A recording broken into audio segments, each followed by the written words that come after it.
So it's been a little bit slow go, just because I've been working on a bunch of other things around the property.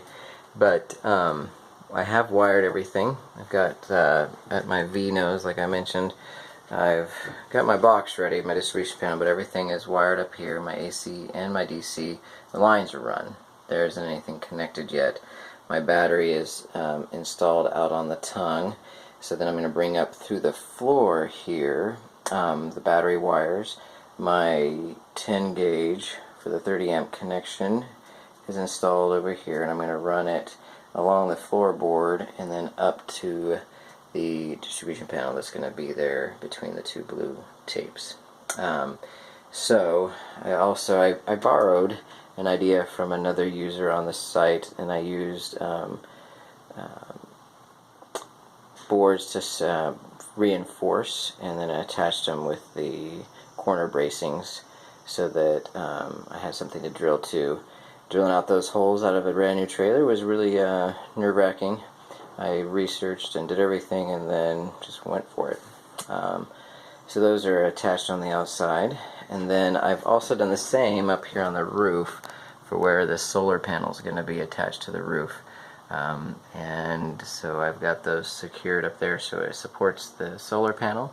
I have also taken the vent out. This is the non-powered vent. I took it out and it's been braced for an AC unit, which I do have. And I've wired, like I said, AC and DC. I've got my two GFCIs on each of the branch circuits that I have, and then I have the microwave up there, and the refrigerator can plug in down there. And then, just in case in the future, we're not going to do it right now, but I've got a plug over there for a water heater, electric water heater.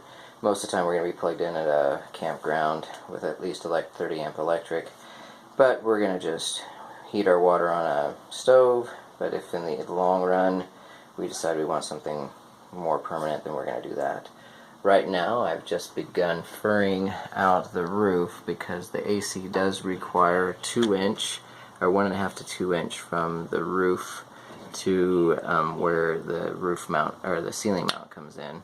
So I've got a total of over 1.75 inches here from the roof down in. So with this these 1x2s, I've got enough spacing. So I'm going to continue to fur out around the opening, and then all of this in the front, so I have put 2-inch insulation in.